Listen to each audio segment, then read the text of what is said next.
Hello and welcome back. My name is Joel Duff, and today I want to tell you a tall tale of tree rings. Specifically, I want to talk about Kent Hovind's walking stick story. So, if you don't know who Kent Hovind is, I'll have to introduce you to this character. I'll have to recount his story, and then I'm going to need to cover some of the basics of dendrochronology. And I'm going to end up presenting you with some evidence from the scientific literature to talk about the accuracy of tree ring dating. So that's what we've got in store. Let's get right to it. Kent Hovind.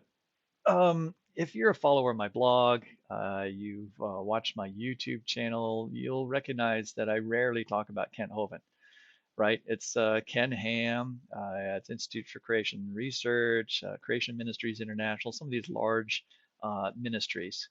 Kent Hovind actually has a sizable young earth creation ministry. He has his YouTube channel has 191,000 subscribers. He produces enormous amounts of literature, uh, many video series, which he promotes constantly. He's a favorite of sort of I'll call the sort of the fringe element of young Earth creationism. At one time, Ken Ham actually had a post on Answers in Genesis about reasons why you shouldn't listen to Kent Hovind. Now they've taken that down and they just generally ignore Kent Hovind. Um, so I guess what I'm saying is he's kind of I, I've never really cared to call Kent Hovind out, I guess you could say, or critique his arguments because most of them are just so beyond the pale of rationality at times that they're not really worth debating. Except that hundreds of thousands of people fall for his information all the time. Now he's a reuser of information. In other words, he uses Answers in Genesis and all these other organizations, takes all their materials, repackages them, but he does it in a flamboyant style and with great exaggeration, such that even if young Earth creationists in the standard young Earth creationists might have made some cogent, rational points, he manages to manipulate them into even, to take that rationality out and add and exaggerate. And so, and I think you'll see that in just a moment. So I would, it's, he's not worth fighting with because he's one of these people who will never, ever change his mind, never, ever admit he's wrong about anything.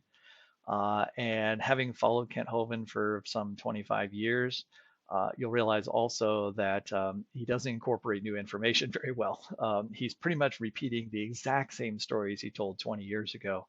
I've watched people debate him and give him accurate information and lead him to information that would reject some of his particularly outrageous comments and statements, and yet he'll repeat them over and over and over again after that.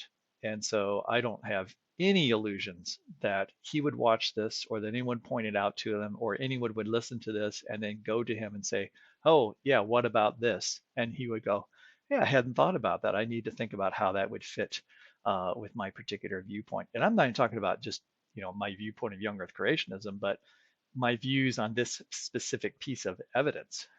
Um, he's pretty much unchanging and unchangeable.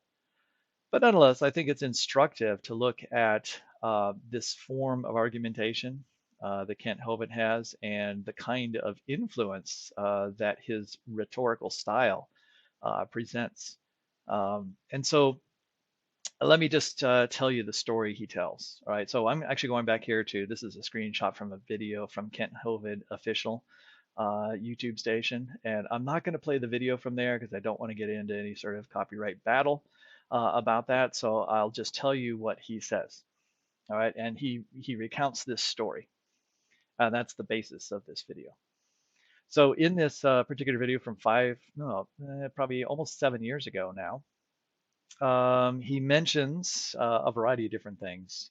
He takes questions from the internet, and one of them was about tree rings, and he's talking about the tree rings that are from trees that are like 4,500 years old, and saying that that's nonsense because tree ring dating isn't reliable. And the reason they're not reliable is because, they're growth rings, and growth rings can happen multiple times in a year.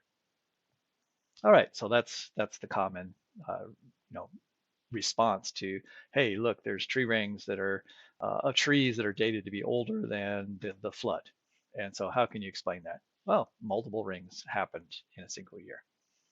So then he in order to prove his point, all right, rather than some scientific literature, which actually there is scientific literature that shows that some trees do produce multiple rings in a single year. I do not, you know, I don't deny that at all. It's actually a relatively common phenomena that trees might undergo several growth layers per season. And therefore, those particular trees, those particular rings in those trees should not be called annual rings. So there's two things here. There's annual rings and growth rings.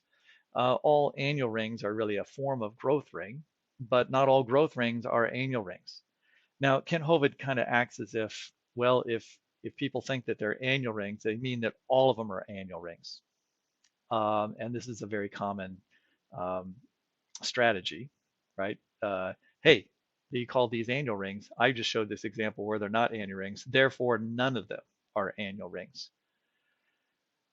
Right. And in order to illustrate his point, he tells this story. He talks about how he was in a seminar one day, and there was an older gentleman who approached him and said, "Yeah, you know about those tree rings. You're absolutely right. You know that those tree rings are not annual rings, and I know that because I make walking sticks for a living, right? I carve walking sticks, and I actually grow my own trees to make my walking sticks, and so I planted those trees."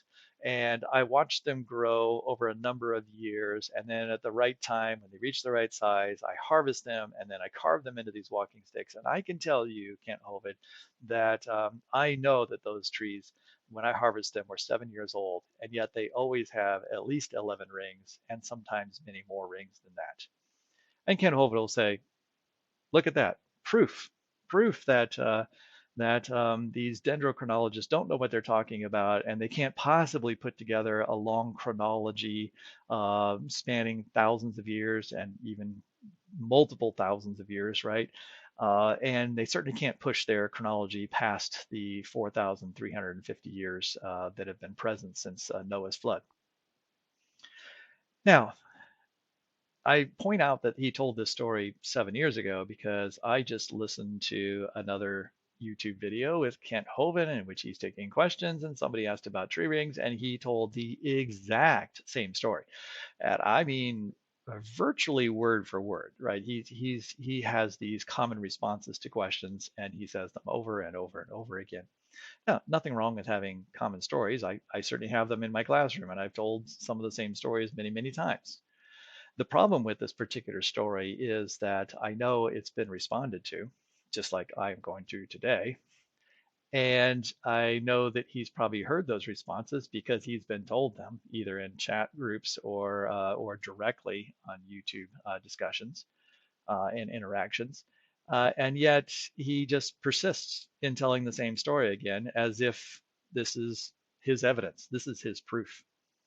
And usually people who are talking to them are like, yeah, that's you're absolutely right. You demolished that person, with that argument. That's proof.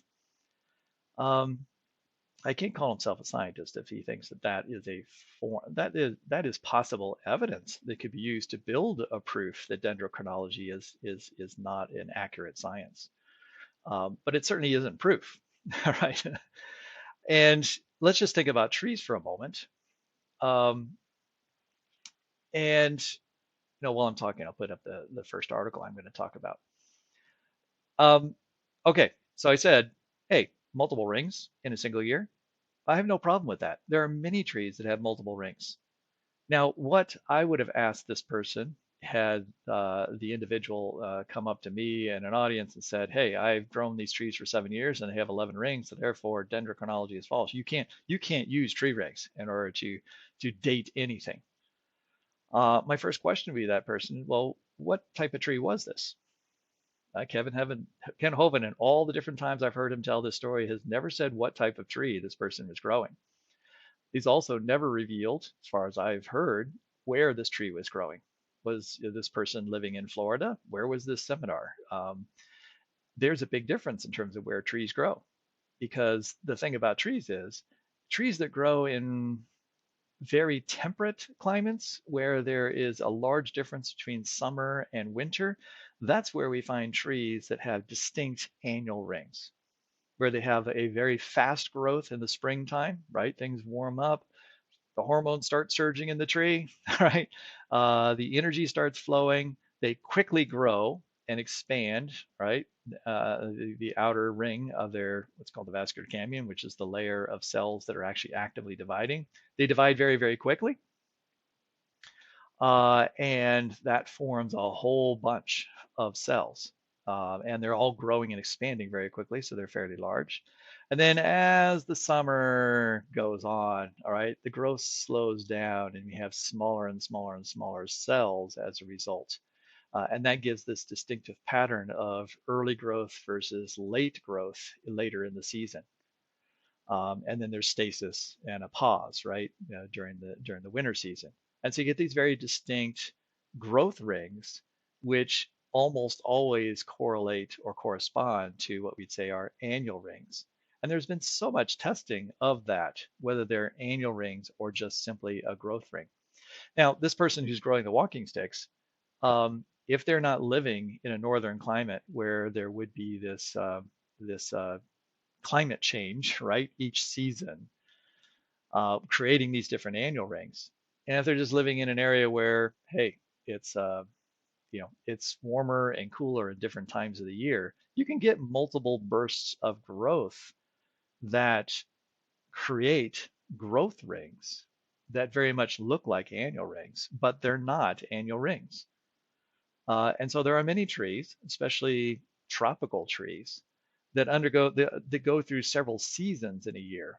And during those different seasons, they have different growth rates, and so they have the appearance of different rings, right? If you were to cut that tree down, but they would not correspond to annual rings. And it's not like dendrochronologists don't know this, right? This isn't a mystery.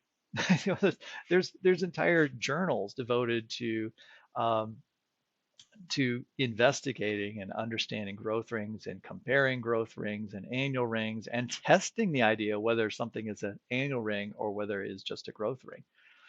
And so many, many different species have investigated. There are certain species that have been looked at that are much more true to the annual ring idea. So in other words, some species living in areas where there is maybe, say, fluctuations in temperatures during the summer, they may experience some additional growth and different phases. Say there's a Ken Hovind even brings it up. Hey, well, what if there's a drought and then suddenly it rains and there's another drought? Some species are more likely to produce multiple growth rings during those kinds of changes during a single season, creating the appearance of multiple rings during a single year. Although usually that annual ring during the wintertime is a much more stark ring, and then you have one ring or one layer, which is much more distinct than the other ones. And so a really good dendrochronologist can even determine, hey, here's the annual ring, and here are we'll call them sub growth rings or subannual rings, right? And so some species will do that, but some species never do that. Or it doesn't matter what happens during the summertime. It doesn't matter how dry it gets, doesn't matter how wet it gets. They pretty much have a rapid growth of cells early on, and then they just kind of live with those cells for the rest of the season, no matter what happens during that season. And so there's a very tight correlation with the rings and specific years. And so those are annual rings. And so dendrochronologists are going to use those trees, which have been proven through a variety of different mechanisms, and I'll show you a couple of them in a few minutes. They're going to use the species of trees that have proven to be reliable in terms of making annual rings and not other growth rings during the summer season. And they're going to use those trees to build their chronologies. All right, just use any old tree. Kent Hovind talks about as if to, he uses this really basic knowledge of tree rings to cast doubt on tree rings, But everything he says is something that every dendrochronologist, any dendrochronologist would already know, and they know how to avoid those particular problems. So Ken Hovind talks about just before he talks about that tells this story, he also talks about, well, when they do this matching, right? You take two trees from two different places or two different times, you try to match the rings up. And then that allows you to extend out your chronology because now you have a tree that lived for 100 years and then it overlapped 50 years. The next one lived for another 50 years. So you can create your long chronology from that. He said, well, they'll take one tree from one side of the mountain and then they'll take another tree from over here on the other side of the mountain where it's like been drier all the time, and so the rings are different shapes, and then they kind of try to force them together. That's not at all what happens. There's very much an attempt to find and create these long chronologies which are built from adding together trees that have died at different times to get them from the same location, very close in proximity. And you never would just do it with a single tree either. You're going to try to do it with multiple trees. So you have multiple different pieces of evidence so you can get statistical power showing that you can have confidence in that particular chronology. All right. So um, rather than talk generally about dendrochronology, I thought I would just bring up two specific examples to show the power of dendrochronology and to cast doubt on Kent Hovind's just general dismissal of, like, I mean, he just says, oh, dendrochronology, you can't tell anything, right? It's not good for anything. There's annual rings, maybe there's some annual rings in some trees sometimes, but you can never tell whether they're going to have multiple rings at a time. So therefore, don't trust any of that dendrochronology stuff. All right, so I wanted to show that you can be fairly confident in the chronologies developed from tree ring dating. And I'm going to do that through a series of articles relating to some very specific events in history. So one of the things that happens is if there's something that happens in history in which we have a historical record, so we have eyewitnesses who say, like, they saw this particular event. We have it written down. We know the year that thing happened. If we can then correlate those observations with things we see in the physical record of the world around us, we then can say we know the date that this particular thing happened in history, right? Um, and so there are two interesting events that relate to tree rings. One of those happened in the year 774, and the other one in the year 993. Now we know that because there are multiple records, historical records of people who have made observations and they observed very strange auras, red auras in the sky, especially in the evening. And so seems to have been a worldwide event. All right, people from different parts of the world recorded the same thing in the same year. That the sky was very, very strange for some period of time. And this has been thought to be related to a cosmogenic event, meaning it's either massive solar flares from the sun reacting with our atmosphere, or some other large comet meteorite type of thing interacting with the Earth's atmosphere. And so there's been some debate about exactly what that is, but we know that something happened in the atmosphere. And now what has happened is people have looked for evidence, like physical evidence here on Earth of some event happening. And one of those pieces of evidence is that there was noticed that there is a large amount of carbon 14 created in the atmosphere. Because remember, carbon 14 is actually created continuously in the upper atmosphere by cosmic rays and so forth. And what was discovered is that in 994, 993, and 774, we can find the signature of increased carbon 14 production in the atmosphere during those two particular years. Now, there's a whole bunch of other kinds of elements that were also formed in the atmosphere at that time or brought to the atmosphere from outer space at that time, and then have been found in sediments on the Earth. And the last thing I can show you is they're actually found in ice cores as well. And it's not just carbon 14. There's other more rare elements that are found at that particular period. So there's this biochemical signature and the year 774 and 993 that something really dramatic happened in the world.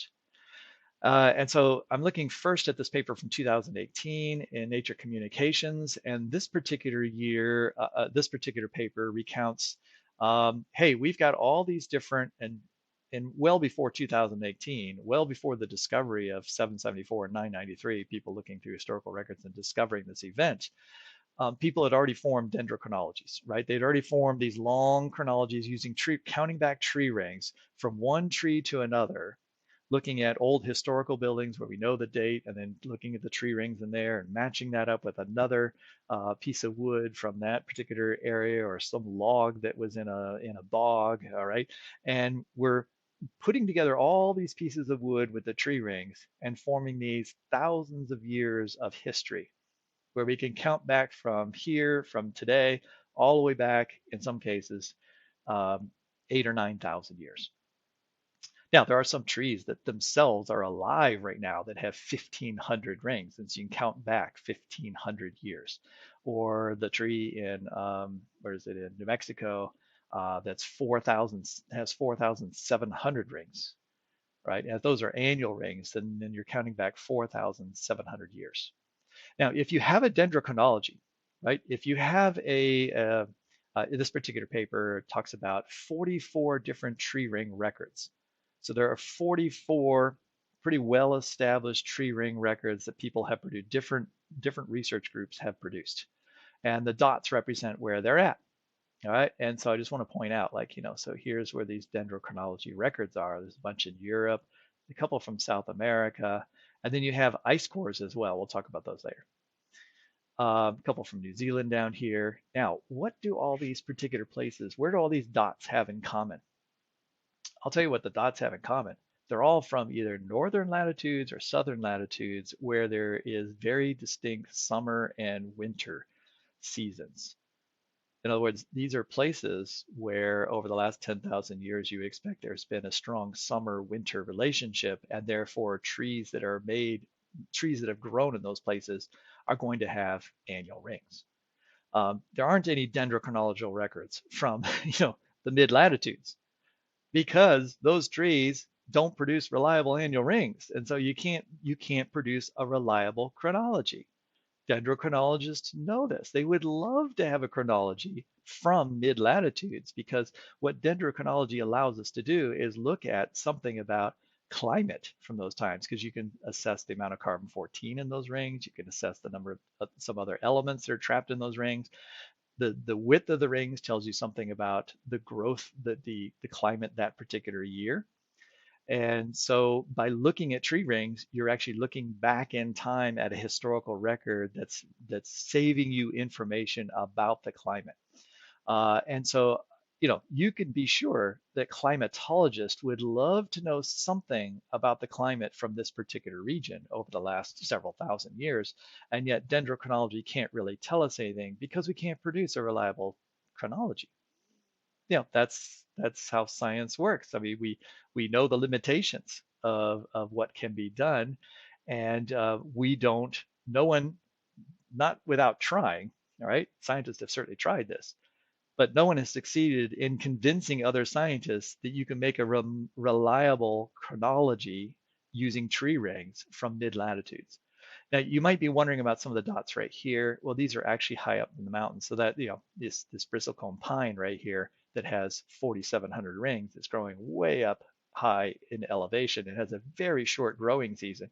So it only just grows a little tiny bit one time a year, producing a very, very, very thin ring. And so that would be is considered to be a fairly reliable annual ring. But that's, again, highly seasonal, even though it's fairly far south. So what the gist of this paper is, let's say you have all these different dendrochronology records, right? And so these are scientists who have looked at a particular site. So let's say up here in Canada, and they've said, we've pieced together all these different trees, from modern trees that are 500 years old to possibly up to 1,000 years old. And then we go back and we look at felled wood or wood that has been preserved somehow, maybe in the permafrost, and we've matched those trees up that they overlapped with some of the living trees early in their early years. And then we've moved on back and we've created, say, a 4,000 year chronology. We think we can count rings back about 4,000 years fairly accurately. So therefore, we can look at some rings from 3,500 years ago and say, here's what the climate was approximately in this particular area 3,500 years ago. So they already had these. They already had all these chronologies from, as I said, 44 different records from 44 locations on Earth. And now comes along this idea that, hey, you know what? In the years 773 and 994 or 993, it's actually right on the edge of those 2 years, there was some kind of dramatic event. And that dramatic event created more carbon-14 in the atmosphere. Now, if that's true, what should we find in the ring that represents 993 years? Right? If we go to any one of these chronologies and we say like, oh, well, you've got this chronology, right? And you say that right here is ring number 993. Well, you'd have to count back 993 all the way up to the present. So that would be what, 1100 and something years ago. 1190. Oh, I can't do the math right now. Anyway, you should count back 1,100 and something years back, and you should find a ring that at that point has more carbon-14 incorporated into the new growth than you should find in the rings around it, because that was a year in which more carbon-14 was produced in the atmosphere and then absorbed by growing living plants. And then the carbon-14 would have come down in concentration to approximately what it is sort of typically, all right, on average. And so we should see a spike. We should be able to see an actual spike in a particular ring layer representing 774 and 993. Now, let's say in Kent Hovind's world, in which he wants to just say, he just wants to cast out on all dendrochronology. Like, you can't do it. You can't put these trees together. You can't form these chronologies for that span thousands of years. Now, we're not talking about 5,000 years here, but we are saying 1,100 years. We have a chronology that goes back 1,100 years. We don't have many trees that are that old, so these are been put together by this method of dendrochronology and overlapping trees. And so when these 44 different ring records are looked at, this is a pretty good test, right? You see how this is a pretty good test of like how accurate are your tree ring reads? Because you claimed that, hey, I know where that ring is. I can point to you on this particular piece of wood that we use to make our tree ring chronology, that this is where the year 993 should be. And if you come now to me and say like, oh, that's year 993, well, if we sample the tree rings from say 899 to, or let's say 950 all the way up to 1,000, and we look at all those different years and we measure the carbon-14, we should see, boom, a spike, right? We should see this spike right there in the 993 ring. All right, now if you find that spike in the 993 ring, what would that tell you about the accuracy of their counts of tree rings? I tell you, they were pretty accurate. That's right. It's like, if tree rings were just being produced, hey, I produced 2 this year, 3 next year, 1 this year, 5 next year, and you can't really rely on those tree rings, then could you possibly create a dendrochronology, a chronology in which you could pinpoint the year? No, shouldn't be done, right? Shouldn't be doable. I don't, you know what I'm going to say next, right? You're going to say, okay, what this group did was they tested all 44 of these tree ring records by saying, look, we're going to go look for this particular site, and we're going to test all these tree ring records, and we're going to look to see if we see a spike at 993. Now, they did not find the spike of carbon-14 in every single one of these tree records at exactly the location where the 993 ring should be or the 774 ring should be. In some cases, it was off by a couple years, right? Some were virtually dead on within a year, right? Which is incredible to be able to count. Somebody had to count these very, very thin rings. But what they've done is they've overlapped many, many trees in most cases in order to increase their accuracy, right? They're not just trusting one tree. They're taking multiple trees from an area. One tree could have a problem, right? It could have grown differently because of some damage to the tree. And so it had some issue. And therefore, maybe it's possible to even skip a year of growth for some reason. But if you look at an average of multiple trees in an area, you're going to get a better sense for what the actual ring count is. And so this is what scientists do, right? They're trying to collect as much data as possible, become as confident as possible in the accuracy of their tree ring readings. And what this particular study does is by going back and saying, oh, look, here they are. And they're right about where you predicted they would be. It tells us that's another piece of evidence that suggests these chronologies are quite accurate.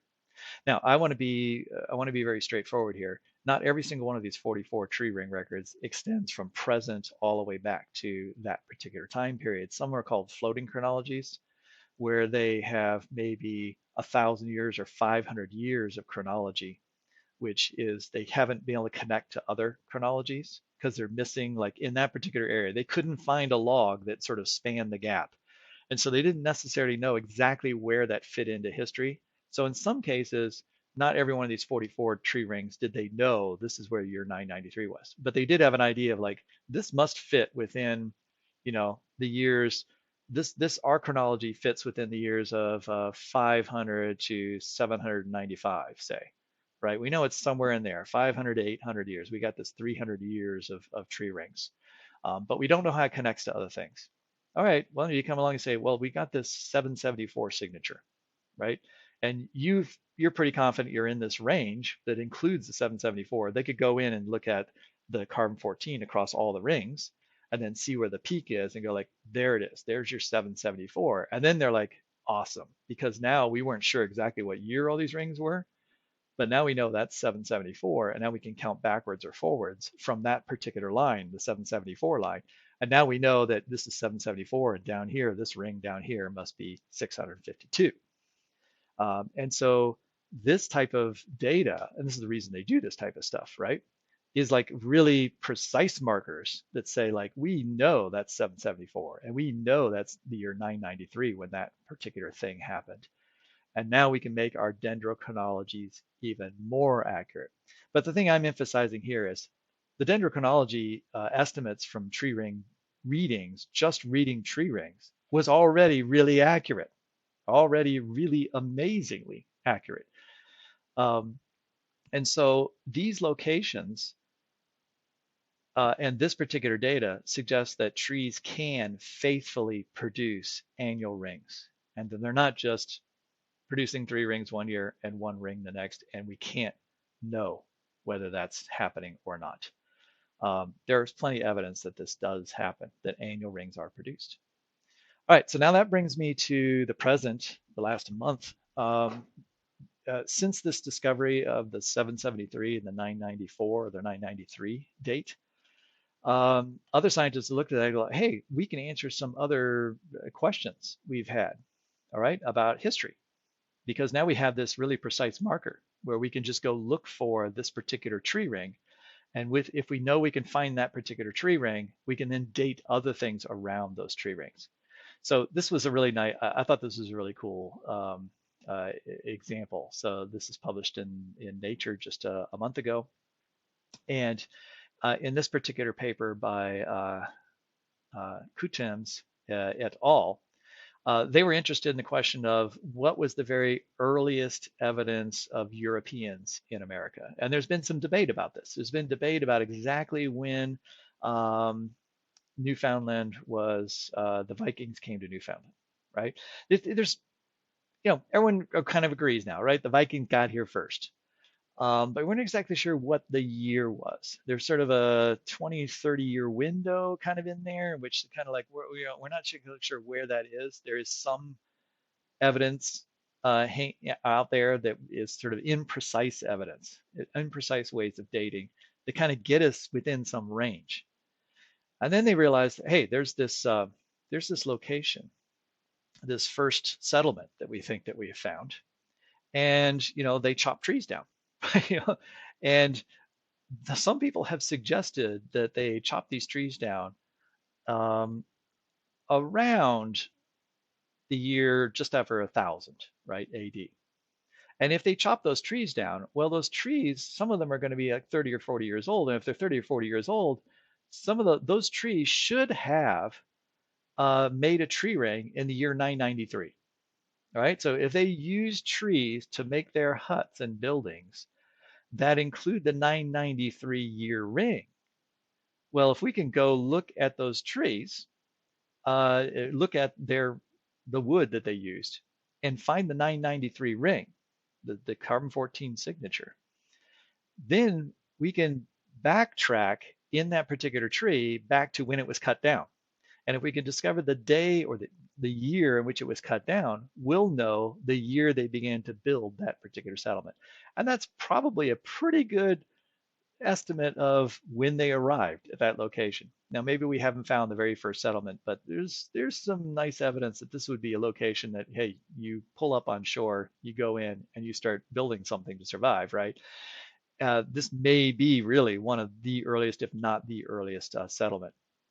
And they did it, right? They went in, they looked at what they did was they found trees, found pieces of lumber that still included some of the bark, right? So fortunately, they didn't debark all the trees that they chopped down.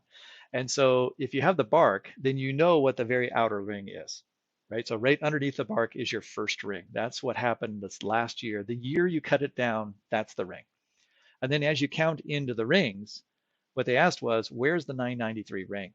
And what they found was the 993 ring was always, I forget what it was, 20. Well, they found they were present in 1021. So 1021 compared to 993 is 21 plus 7, 28 years, right? So 28 years. The trees, all the trees, and they looked at multiple different pieces of timber that they could identify where the edge of the wood were, where the first year was.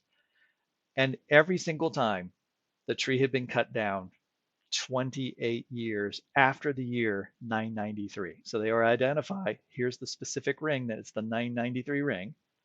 And then they get 28 years later, that's the last ring, and that's when it was cut down. All right, so beautiful piece of using a very specific piece of historical evidence, right? Somebody, fortunately, people just wrote down, yeah, weird skies out there, right? You're in the year 993, right? Something is very strange about the sky. And we take that and go like, oh, well, what could cause that? Ah, well, there's a solar event of some sort, some astronomical cosmogenic event, and that should then interact with the atmosphere, creating a whole bunch of rare kind of isotopes, right? And if that occurs, then they should be incorporated into things that are growing on the land, like plants, and as we'll see, also in ice cores, because they'll be in the snow that falls, and they'll form a layer that's the 993 layer or the 774 layer. And so really cool, right? You're taking specific evidence and now you're applying it to like problem solving to figure out things like the exact year that this particular settlement was developed. And again, how does that support tree rings? Well, in this case, it shows at least, hey, 28 years. They reliably found that multiple different trees all had the exact same number of rings going back to the 993 in the year that they were chopped down. So those trees were growing annual rings for 28 years. All right, so let's move on. I've been kind of talking. I thought I would go through this faster. Let's look at another paper a little bit farther back in time. This also has to do with 993 and 774. I mean, this idea that there were cosmogenic events in those years has been around for a while, and then scientists have gradually been applying and working on, that work to look at 44 different dendrochronology things and look at the carbon 14 amount. That's years and years and years of work. Earlier, um, in 2015, a work was published, and again, this is probably 5, 6, 7, 8, 9 years of work itself to then develop this particular data set. They looked at multi-radionucleotide evidence for the solar origin of cosmic ray events.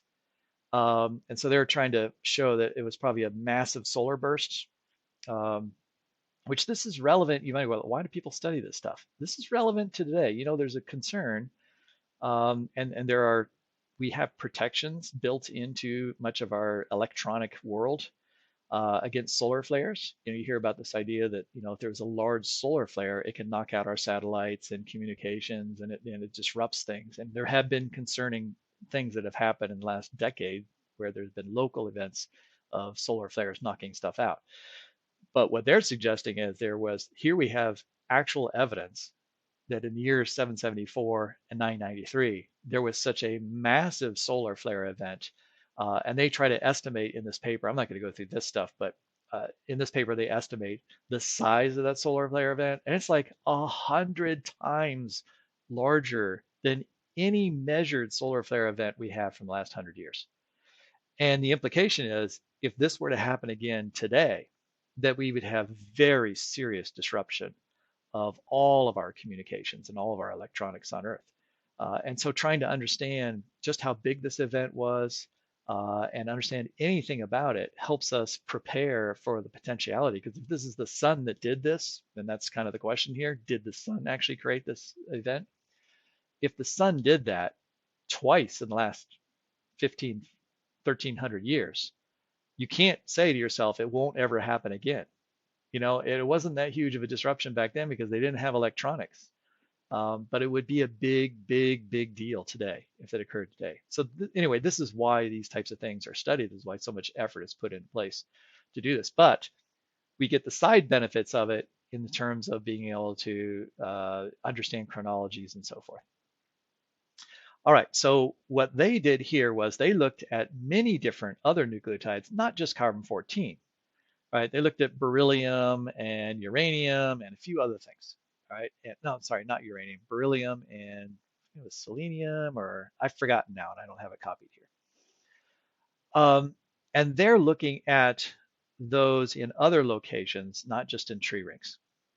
All right, and the place they're looking for it is in the ice cores, so the Greenland ice cores and other ice cores around the world.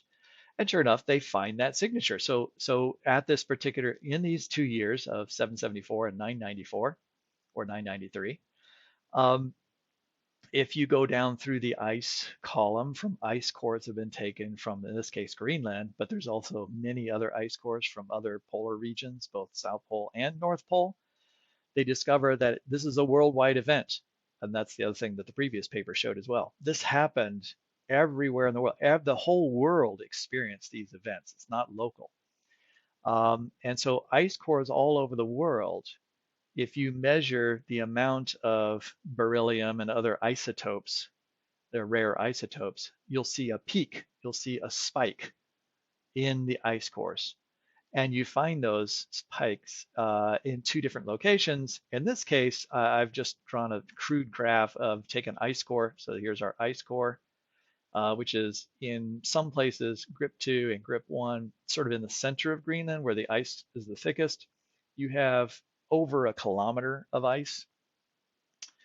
And in that kilometer of ice, where do you find those 2 spikes? You find those spikes roughly 14 meters and 20 meters down. Kind of depends on which core you're looking at because there's different amounts of snowfall in different places. And so the ice, each layer of ice representing different years of snow accumulation is a different thickness in different areas of Greenland. So you don't expect to find the layer at the same position, but 14 meters and 20 meters down. In this particular column represents the 774 and 993. Now, here again, here's the amazing thing about, I know this talks about dendrochronology and tree rings, but I had to throw this in. What about the reliability of ice core dating? Now, ice core dating is a little more difficult. The rings are harder to read, but nonetheless, there is something like an annual ring layer that is found in the ice cores. And previously, these ice cores had already been looked at well before this paper in 2015. And they had already been dated by other methods, and they had the annual layers or the approximate annual layers had been added up, and they had already decided that the year 774 was around 14 meters deep, and the year 994 would be found around 20 meters deep. And that's why when these other individuals decide, hey, we want to see where this 774 and 993 event is in the ice, they would go and they would look at a paper and say like, oh, here's all the rings, and here's where the year 993 is predicted to be. So they go in and get a little piece of that sample of the ice core, and they look across that ice core in the region where the year 993 should be estimated to be. And sure enough, they find a whole bunch of different radionucleotides there at highly elevated levels, representing this cosmic event. And they find that around the 774 and around the 993 region of the ice cores. Now, because they know exactly what years those happened, they could say, we know that this little spike right here in your ice core, that's where 994 is. And then they could go look and say like, well, where did you think that around 994 would be based on your counting of just, maybe your carbon-14 dating, maybe uranium dating, maybe there's several other dating forms to date little pieces of ice from these different areas. So you take little pieces of pollen or something like that, um, that are in the ice, and you date those. And so they've dated many with different methods, and they've given, yeah, all right, this area right here is the late 900s, and this area here is the late 700s, but we're not exactly sure what year that exactly is. Now there was some estimates of it, and for some of these ice cores, they have pretty good rings between 774 and 994, in which they think they're annual rings, and they counted them all up, and in a couple cases they were off only by 2 or 3 rings. And so what I'm saying is, let me be clear about this. In some of these, oops, here we go. In some of these spots, between the years 773, or let's say the late 700s and the late 900s, they had a continuous ice core that had what they thought were annual rings, and they had counted those rings from those 200 years. And when they got these precise dates of, okay, well, there's the 774, there's the 993, we can see what ring they're in. And then they asked how many rings are between. What they discovered was they were only off by a couple. And that's really amazing. I mean, uh, I think that's incredible evidence of the accuracy actually of ice core dating. You may say, well, why wasn't it perfect? I don't have a pictures of it here, but if you've ever seen ice core, these are very thin lines, very thin. And slight damage in terms of when you do your coring, you have any cracks or anything like that, can cause you to be not exactly certain about your counts. And this is why they actually do multiple different cores, maybe 2 cores from the same area, or they compare cores between different places, because they want to see like, hey, you got a good core over here, but our core is not quite as good here. So we kind of fill in the gaps there.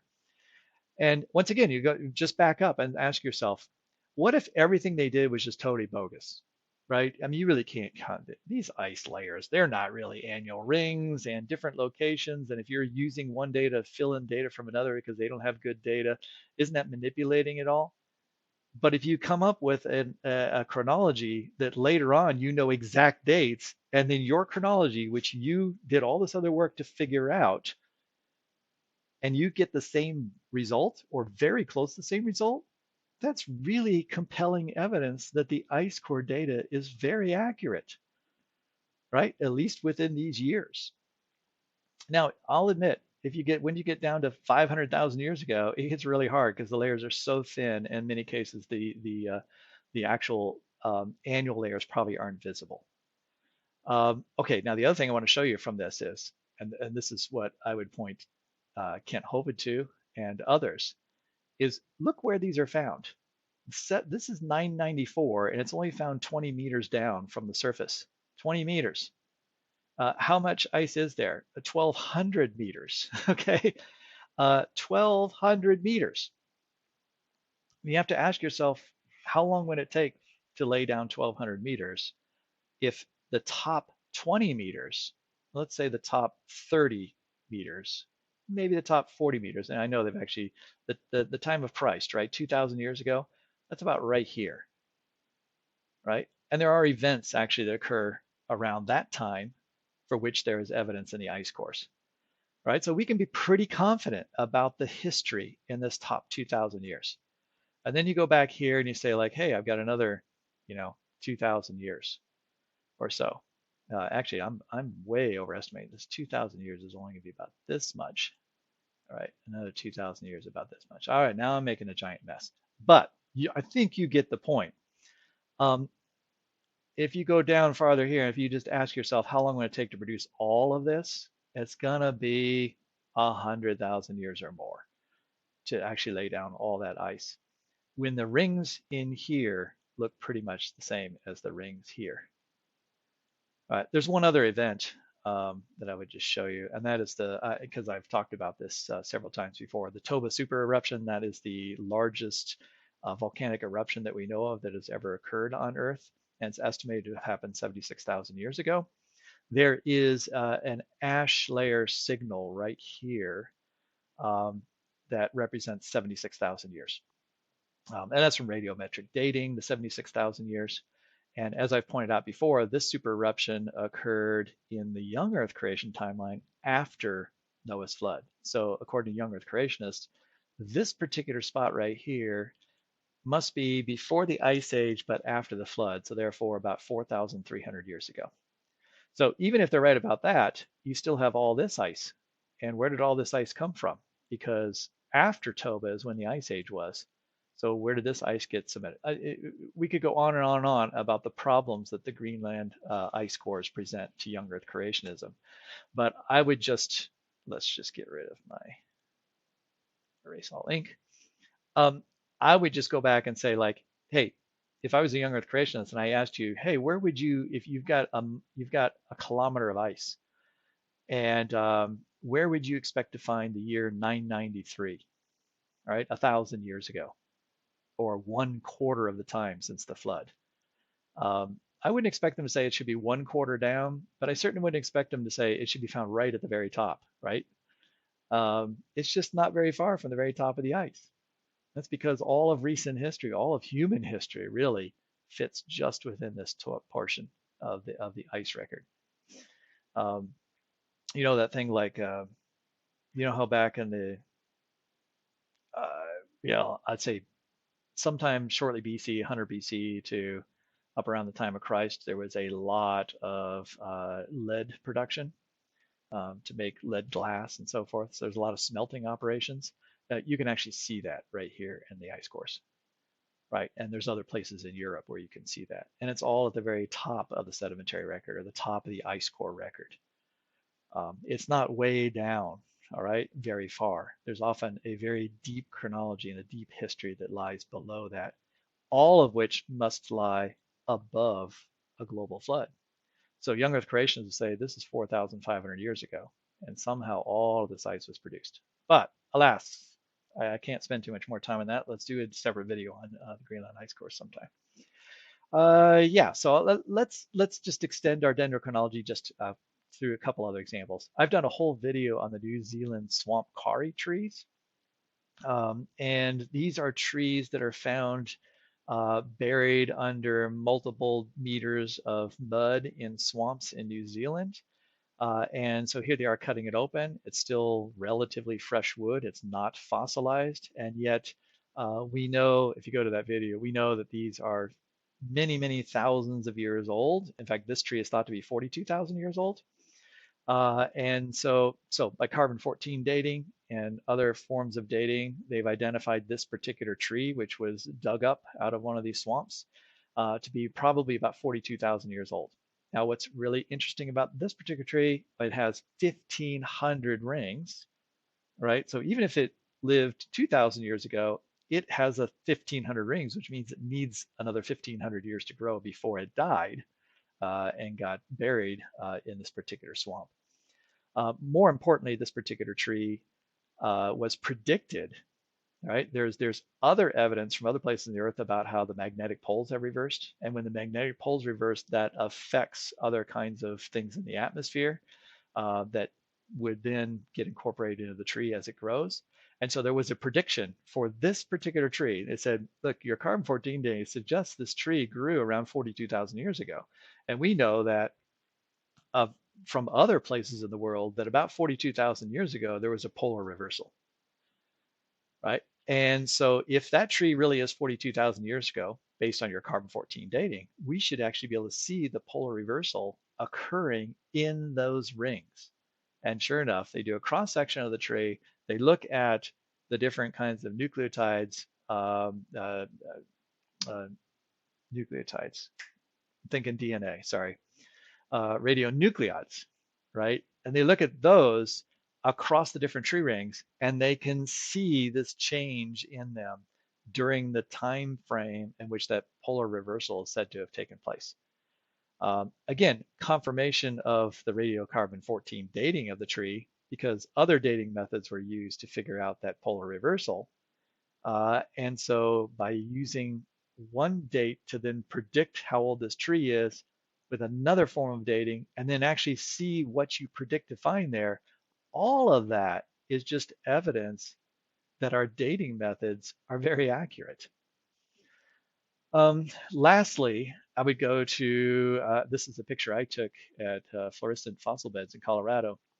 This is a tree stump, but in this case, this is a permineralized tree stump, or you just say a fossilized tree stump of a fossilized redwood, right? And it's awesome there. There's these massive redwood trees, some of them that have, they're, what, I forget what it was, it's like 10 feet in diameter. Trees. And then when you look at the trees, they're completely fossilized, they're completely rock. And this rock, though, you can see these rings in it, right? Each ring is fossilized, right? The individual cells have been replaced by minerals so that you can still see the rings. In this case, I counted up 55 rings, and this only covers 7 inches, right? 7 inches. You take those 7 inches and expand it out to 10 feet, right? You're going to get a lot of rings. Some of the trees there are said to have been about 1,500 years old when they were finally preserved by a massive volcanic explosion that covered them in ash and then settled into this swampy area later on. And so that's what the mineralization happened.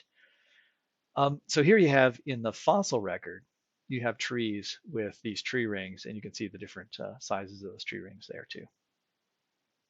And yeah, you know what? I think I'll stop there. So Kent Hovind, um, he's a storyteller, and I'll say he's a very compelling storyteller because he's very confident in everything he says. He exudes confidence. Um, and where he doesn't know something, he simply is just not afraid to just say this is what he thinks. Um, he's compelling to anyone who doesn't know evidence because he makes it sound like he knows evidence. Everything he says is about, he says every other word is like, well, go look at my extensive data and my research here and all this. His research pretty much amounts to other stories, right? You go back to the video and say, well, what is his research? His research is he talked to somebody who told him that they grew trees that had multiple rings, and therefore all this dendrochronology stuff is nonsense. Um, he doesn't look at modern literature at all. He's confident he has the answer, and he'll squeeze anything he hears, any particular evidence, and say, if I were to tell him this story, like I were to debate Kent Hovind, and he were to start talking about tree rings, and then I tell him the story about, hey, there's this ring at 993, and there's these rings at 774, and we can count the rings in between, and it's almost exactly the right number of rings between those two. He'll simply tell his audience, but tree rings can grow multiple in a year, so you can't trust that particular data. And it's hard to combat that when you've already combated it. And this is what happens to everybody who talks to Kent Hovind, is that they can present specific evidence, but it's never acknowledged right? And he just goes on with the same argument and says it over and over and over again. And he says it confidently, he says it loudly, and he says it in a funny way. And if you are unwilling to actually look at the evidence and weigh it for yourself, it's very easy to fall into, hey, he's got the right paradigm, right? He says the right things about the earth is young. I believe the earth is young. Therefore, he must be right about this data. Um, Dendrochronologists aren't dumb. And dendrochronologists, many of them are Christians. Many of them have observed this evidence themselves. Many of them have actually looked at the tree rings themselves and counted them up and been involved in the development of these chronologies. They're not making stuff up. It's a complicated business, but that's why it requires a lot of really in-depth knowledge about trees, about different tree species. It involves testing one's ideas, and it ends up throwing away chronologies. There are many chronologies that have been started and abandoned because that's been shown that there have been multiple growth rings that have occurred, making them very difficult to use as true chronologies. So I don't really know how to end this. I just, I saw this. I mean, what really stimulated to do this is because I did watch a video in which he recounted this story, which I had heard many, many years ago. And then on top of that, what really pushed me over the edge was I saw, and I couldn't find it again. I went back to look for it. I wanted to take a screenshot for you.